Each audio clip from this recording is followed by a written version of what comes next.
Assalamualaikum warahmatullahi wabarakatuh. Jadi pada video pembelajaran kali ini kita akan melanjutkan materi yang dimana sebelumnya kita sudah membahas garis dan bidang. Nah, jadi pada video kali ini kita akan membahas tentang tekstur, ruang, gelap terang, warna, dan tipografi. Jadi langsung saja kita masuk di materi.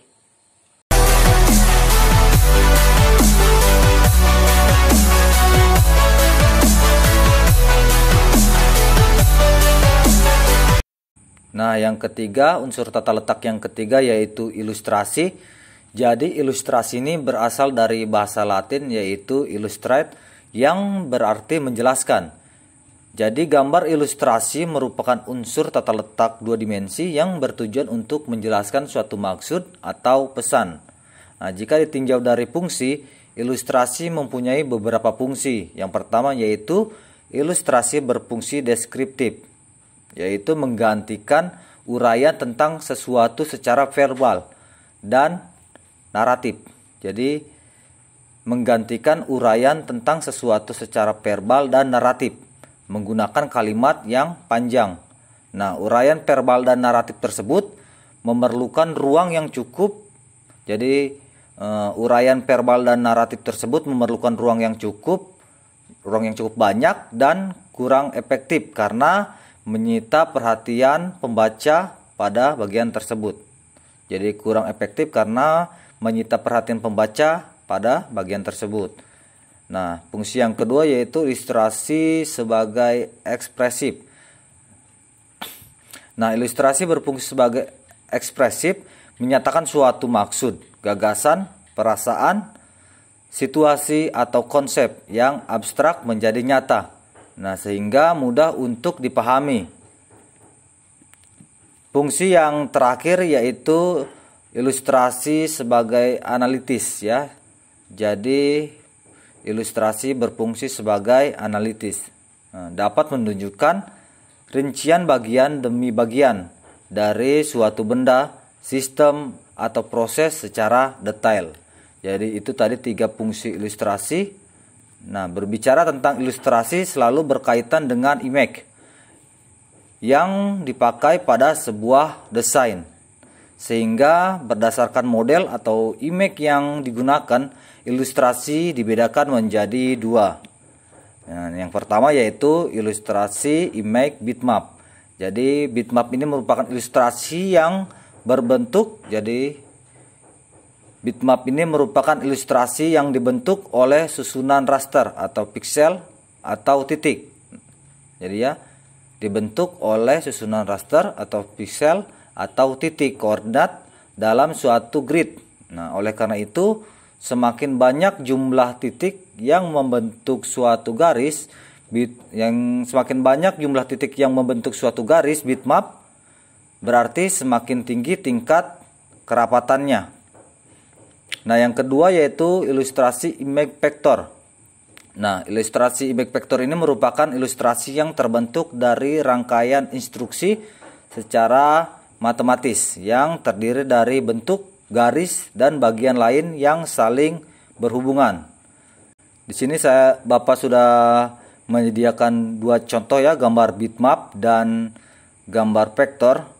Jadi jika kita perbesar gambar bitmap, kita lihat dia akan pecah seperti ini karena dia terdiri dari piksel. Jadi uniknya lagi gambar bitmap ini bahwa setiap titik terdiri dari satu warna. Jadi seperti itu ya. Semakin rapat titiknya atau semakin banyak titiknya, maka semakin bagus kualitas gambar bitmap. Jadi ini yang disebut sebagai piksel. Nah, yang di samping adalah logo sekolah.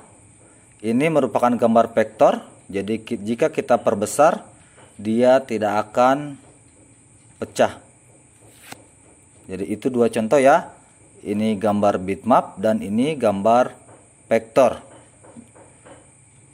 Jadi format file bitmap biasanya itu seperti JPEG atau TIFF ya, atau PNG dan lain-lain. Jadi itu contoh format gambar bitmap. Sementara vektor contohnya seperti CDR, SWF dan masih banyak yang lainnya.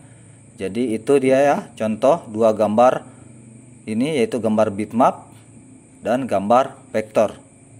Selanjutnya, objek ilustrasi itu sangat domain karena orang akan lebih mudah tertarik pada unsur tersebut. Nah, sehingga informasi yang disampaikan kepada audiens enggan memperhatikan objek yang ditampilkan dalam gambar. Nah, contohnya seperti pertama yaitu benda. Nah, gambar benda ini sering ditampilkan ya sebagai latar belakang atau background dan mempertegas informasi yang akan disampaikan oleh desainer. Yang kedua yaitu manusia.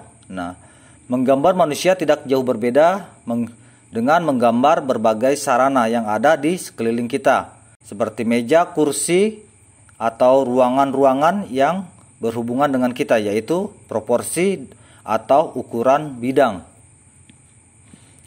Nah, yang ketiga wajah atau close up.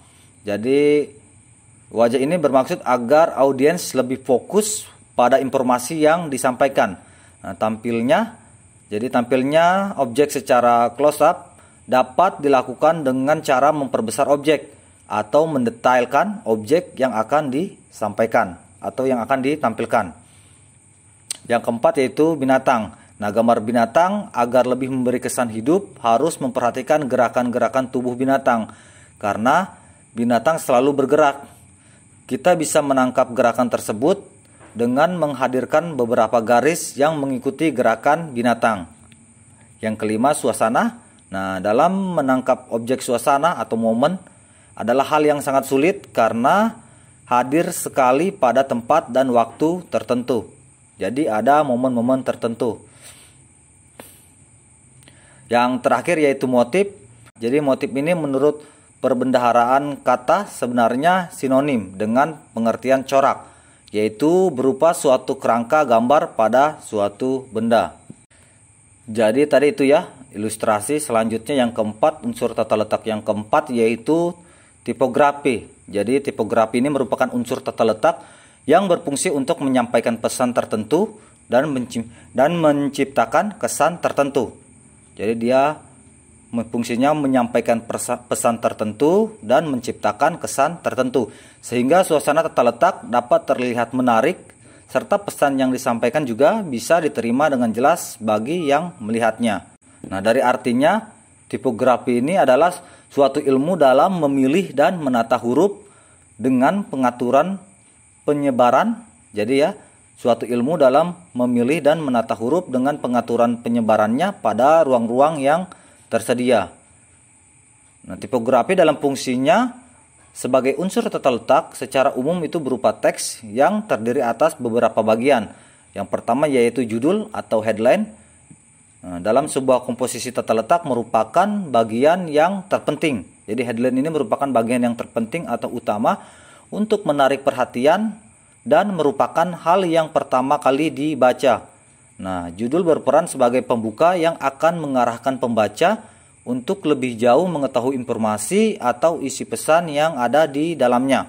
Selanjutnya yaitu subjudul atau subheadline yang merupakan kelanjutan dari judul yang berfungsi menjelaskan makna atau arti pada judul. Karena judul biasanya cukup singkat, maka perlu adanya penjelasan sedikit. Jadi ya, perlu adanya penjelasan sedikit yang lebih panjang yang saling mendukung dengan judulnya.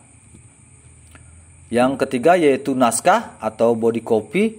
Nah, kalimat yang berisi informasi yang lebih mendetail. Jadi naskah ini merupakan kalimat yang berisi informasi yang lebih mendetail dan mendalam sesuai dengan tema pada judul. Naskah ini berfungsi untuk memberikan wawasan kepada pembaca sehingga pembaca dapat menganalisa isi pesan, menentukan sikap dan tindak lanjut terhadap pesan yang disampaikan. Yang keempat yaitu logotipe. Nah, logotipe ini yang berupa teks atau huruf disebut logotipe. Logo sebagai identitas produk atau instansi dibuat sederhana dan komunikatif yang merupakan manifestasi ya, jadi merupakan manifestasi dan seluruh filosofi sebuah produk atau perusahaan. Jadi logo yang berupa teks itu disebut logotipe, sementara logo yang berupa gambar itu disebut sebagai logogram. Jadi tugas tipografi tidak hanya menginformasikan berita saja, tetapi juga merayu pembaca untuk memperhatikannya setelah itu membacanya. Nah, agar tipografi tepat sasaran memerlukan 4 hal. Yang pertama yaitu tipografi harus mudah dibaca orang. Yang kedua, pembaca dalam sepintas sudah dapat menyerap isi pesan yang akan disampaikan. Yang ketiga, tipografi harus membangkitkan perhatian dari seluruh pesan yang disampaikan. Nah, yang terakhir, tipografi disusun sedemikian rupa agar pembaca dapat bereaksi sesuai dengan cara yang diinginkan pembaca. Jadi ini contoh tipografi. Yang pertama yaitu ada headline, judul. Selanjutnya ada subheadline, ada body copy, dan logogram. Kalau logo naskah, logotipe dia berbentuk teks. Kalau di sini dia logogram. Jadi seperti ini logogram ya. Nah, ini merupakan contoh dari tipografi. Unsur tata letak yang kelima yaitu warna. Warna yang mencolok akan menarik perhatian, sehingga warna merupakan unsur tata letak yang paling menonjol dalam menarik perhatian bagi yang melihatnya. Jadi warna adalah salah satu dari yang menghasilkan daya tarik visual, dan kenyataannya warna lebih mempunyai daya tarik pada emosi daripada akal. Yang keenam yaitu gelap terang. Nah, gelap terang ini merupakan intensitas cahaya. Jadi semakin besar intensitas cahaya yang didapat, maka akan semakin terang. Jika intensitas cahaya yang didapat kecil, maka akan semakin gelap. Nah, dengan adanya unsur gelap terang, sebuah visual akan terlihat lebih dramatis sehingga dapat menambahkan kesan bagi yang melihatnya. Nah, gelap terang dalam karya desain grafis diciptakan dengan pengaturan intensitas warna, dapat pula diciptakan dengan menggunakan efek-efek khusus. Adapun dalam tata letak desain grafis, gelap terang ini dapat berfungsi untuk beberapa hal. Yang pertama yaitu menampilkan kesan kedalaman, yang kedua yaitu membuat efek benda 3 dimensi, dan yang ketiga yaitu memperjelas kontras. Ini merupakan contoh dari gelap terang ya. Semakin tinggi intensitas cahaya maka akan semakin terang. Kalau intensitas cahayanya semakin kecil maka akan semakin gelap. Jadi ini ya contoh dua gambar contoh gelap terang. Unsur tata letak yang ketujuh yaitu tekstur. Nah, tekstur ini merupakan sifat permukaan sebuah benda. Sifat permukaan dapat berkesan halus, kasar, kusam, mengkilap, berpori, dan sebagainya. Kesan-kesan tersebut dapat dirasakan melalui penglihatan dan rabaan. Nah, tekstur bila dilihat dari karakter dan hasil pembuatannya bisa dikelompokkan menjadi 4 jenis. Yang pertama yaitu tekstur dalam memperoleh dari jenis benda yang ada di alam sekitar. Yang kedua yaitu tekstur masinal. Nah, terdapat pada benda-benda seperti kain, kertas gosok, dan lain-lain. Yang ketiga yaitu tekstur komputer. Dihasilkan melalui fasilitas teknologi komputer. Nah, yang terakhir yaitu tekstur buatan dihasilkan dari goresan tangan manusia. Contoh dari tekstur tersebut seperti pada poster ini. Ya, lihat ini berpori, jadi ini merupakan tekstur. Teksturnya dia berpori. Unsur tata letak yang terakhir yaitu ruang atau space. Jadi ruang ini merupakan jarak antara suatu bentuk dengan bentuk yang lainnya. Nah, pada desain grafis, ruang biasanya dapat dijadikan sebagai unsur pemberi efek estetika desain. Nah, dalam pengertian desain grafis, area yang kosong yang berada di antara elemen-elemen visual juga dianggap sebagai elemen desain. Sebuah ruang dalam desain grafis dapat dirasakan dengan adanya teknik 2 dan 3 dimensi. melalui tampilan pembangunan beberapa garis. Jadi ya, melalui tampilan pembangunan beberapa garis dari beberapa bidang. Nah, ruang ini dapat dibedakan menjadi dua, yaitu yang pertama yaitu ruang alamiah. Jadi ruang alamiah ini terdapat di alam yang dibatasi oleh benda alam dan karena pengaruh cahaya seperti pada contohnya ya, seperti pada pemandangan alam. Yang kedua yaitu ruang yang diciptakan. Nah, ruang yang diciptakan secara sengaja. Jadi ruang yang diciptakan secara sengaja diciptakan untuk memenuhi kebutuhan desain grafis. Nah, yang ketiga yaitu ruang yang disengaja. Jadi ruang yang disengaja ini ya, jadi ruang yang disengaja timbul karena penempatan berbagai warna, jarak, gelap, terang, dan teks. Nah, itu semua adalah unsur-unsur tata letak seperti garis, bidang, ruang, tekstur, gelap ke terang, warna, tipografi, dan ilustrasi. Nah, jika kita satukan unsur-unsur tata letak tersebut dalam sebuah desain, maka tampilannya akan seperti poster. Jadi ya, maka tampilannya akan seperti poster ini. Nah, bidang, jadi lihat ruang persegi 4 ini merupakan sebuah bidang. Garis ya, ada garis di dalamnya. Selanjutnya ada ruang, jarak antara tulisan, setiap tulisan ini dinamakan ruang ya, ruang. Selanjutnya ada tekstur ya, ini teksturnya. Gelap terang, jadi pencahayaannya. Ini maksudnya ya, di sini ini termasuk terangnya ini ya. Selanjutnya ada warna ya, jadi beragam warna. Ini ya warnanya. Selanjutnya ada tipografi, jadi ini headline, sub headline, body type, ada logo, termasuk body type ya. Tulisan-tulisan yang ada di dalamnya ini termasuk, yaitu tipografi. Nah, selanjutnya ilustrasi ya. Ini ilustrasi, gambar perawat ya. Ini merupakan sebuah ilustrasi. Jadi ini ya contoh poster yang sudah terdapat unsur-unsur tata letak di dalamnya. Jika kita menggabungkan semua unsur tersebut, jadi akan tampillah seperti ini. Jadi untuk pertemuan kali ini Bapak akhiri ya. Jika masih ada yang belum jelas bisa ditanyakan melalui WhatsApp atau komentar, kolom komentar ya. Cukup sekian. Wassalamualaikum warahmatullahi wabarakatuh.